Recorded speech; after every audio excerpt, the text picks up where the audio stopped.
আজ বাংলাদেশের কলঙ্ক, বহু লোক আরব দেশের জেলখানায়।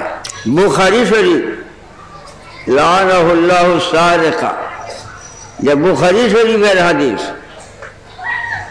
লাআনাহুল্লাহু সারিকা, আল্লাহ লানত করছে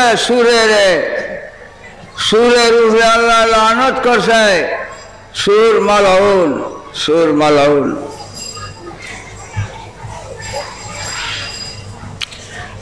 শয়তান রে আল্লাহ লানত করছে। শয়তানের 9 লক্ষ বছর বন্দেগী করছে, ঈমান না থাকার কারণে আল্লাহ তারে লানত করছে।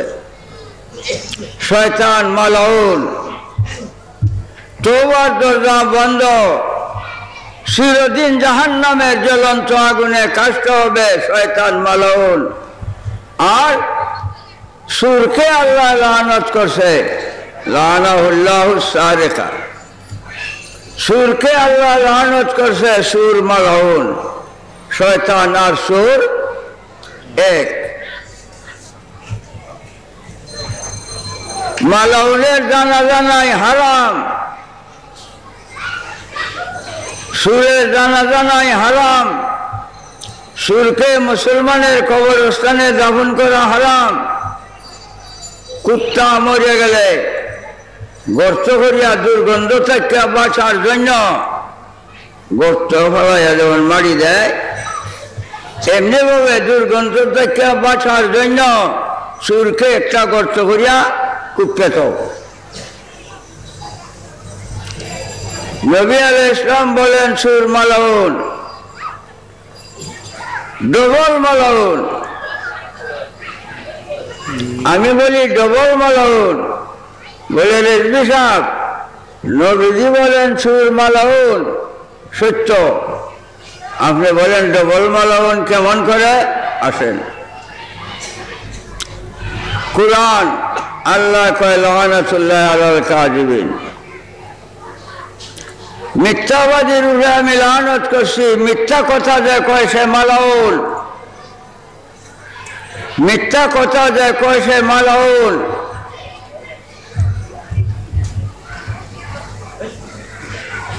আরবে বলেন, ফানাজা লানাতুল্লাহি আলাল কাযিবিন, মিথ্যাবাদীর আমি মালাউন বানাইছি।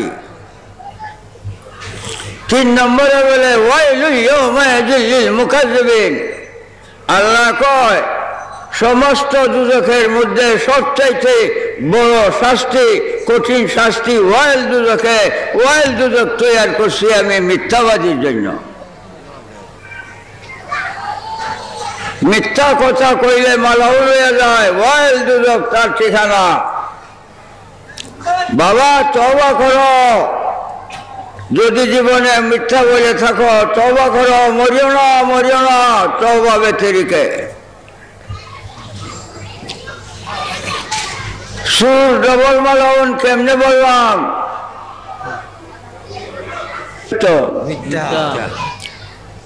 সুরে চুরি করছে, পুলিশে জিজ্ঞাসা করছে চুরি করছে, কয় না। এখন মিথ্যা কইয়া ডবল মালাউন হয়েছে না? চুরি করিয়া মালাউন, মিথ্যা কথা বইয়া ডবল মালাউন।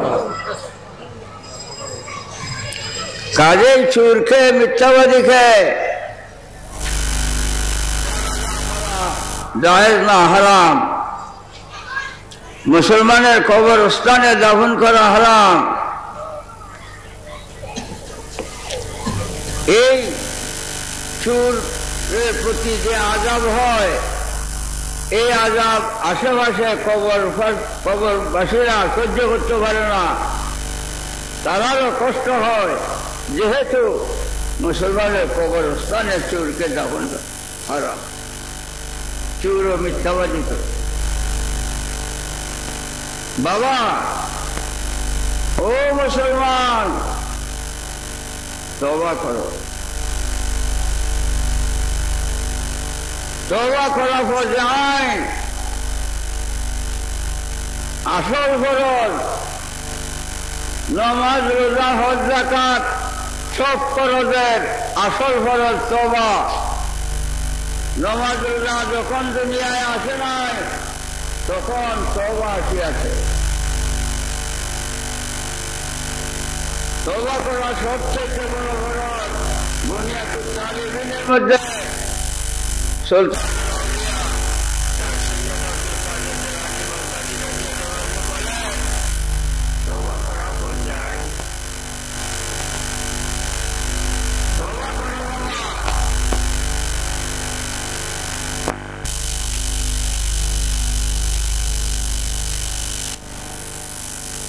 আল্লাহ জাল্লা শানুহু কুরআনে বলেন, ইয়া আইয়ুহাল্লাযীনা আমানু তুবু ইলাল্লাহি তাওবাতান নাসুহা। সূরা তাওবা। আল্লাহ কয়, হে ঈমানদারগণ, বিশুদ্ধ অন্তঃকরণে তওবা করো। তওবা করা ফরজ। তওবা করা ফরজ। নামাজ ফরজ হওয়ার পর তুমি জারি ভাবে আছেন বা ঠিক আছে, তওবা আসল ফরজের খবর নাই। শুধু আল্লাহ বলেন না, আমি যাব। ইয়া আইয়ুহাল্লাযীনা তুবু ইলাল্লাহি তাওবাতান নাসুহা ফাইন্নী আতুবু ইলাইহি মিন কুল্লি ইয়াওমিন মিআতা মাররাতিন। নবীজি বলেন, হে আমার উম্মত, বিশুদ্ধ অন্তঃকরণে তওবা করো। আমি নবী প্রত্যেক দিন 100 বার তওবা করি। আল্লাহর আদেশে তওবা করা ফরজ, নবীজির আদেশে তওবা করা সুন্নাত। তওবা সুন্নাত, তওবা ফরজ। তওবা করবা না ফরজ তরক করছো, তওবা করবা না সুন্নাত তরক করছো। নবীজি বলেন, ফাইন্নী আতুবু ইলাইহি মিন কুল্লি ইয়াওমিন মিআতা মাররাতিন। আমি নবী প্রত্যেক 100 বার তওবা করি। এর দ্বারা যদি ধারণা করেন যে নবী গুনাহগার, কাফের হবে। নবীজি গুনাহগার হইলে আল্লাহ গুনাহগার হইব।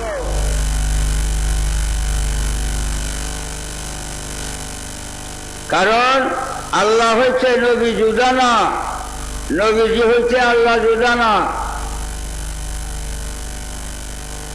নবী সাল্লাল্লাহু আলাইহি ওয়াসাল্লাম আল্লাহর ছায়া। আমি এলাহাবাদ যখন ছিলাম, যুক্তপ্রদেশের রাজধানী, মাদ্রাসায় সুবহানিয়া লেখাপড়া করতাম। আকবর বাদশার একটা কিলা আছে। আকবর বাদশাহ ছিল একজন। তার কিল্লারা বোধহয় পূর্ব, পশ্চিম, উত্তর, দক্ষিণ 25 মাইল করিয়া, এত বড় কিল্লা। এদের মধ্যে বিকালে মানুষ ভ্রমণ করতে যায়। ওই দেশের বাসায় করতে হেল না ভ্রমণ করা। আমিও শুক্রবারে প্রায় যাইতাম। একদিন শুক্রবারে গেছি গান্ধীবাবু। আমি গান্ধীবাবুর শুনছি না। গান্ধীবাবু আমি ছাত্র, আমাদের কে কয় মানান্তা আয়না যে টোকা,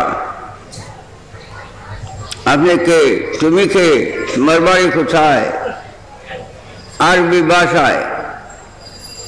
আমি বলছি আনা বঞ্জাল, ফি মুলকিল বঞ্জাল, বাইছি ফি মুলকিল বঞ্জাল, বাংলাদেশে আমার বাড়ি। মাতাস না হাহুরা, তুমি এখানে কি করো? মাদ্রাসায় সুবহানিয়া, আমি মাদ্রাসায় সুবহানিয়ায় পড়ি। तुम बंजाली हो। আরবি ভাষায় আলাপ করছে, কিন্তু ইমান নাই, ইমান নাই। তবে একটা কথা আমার কইছে, হ্যাঁ বঞ্জাল তো মুলক সারেক, ওই যে হিন্দুস্তান এলাহাবাদ। আমার টাকা পয়সা কাপড় সুপড়, এই বিটকেস যাবতীয় রুমও চলে গেছি, রুমও কেউ নাই, দরজা নাই। খালি আমার জানা বহু ঘরের রুমের দরজা নাই, রাত দরজা ছাড়াই মধ্যে শুয়ে ঘুমাইছি, মাদ্রাসার দেখি আইছি, কোনোদিন 4 আনার পয়সা চুরি হয় নাই।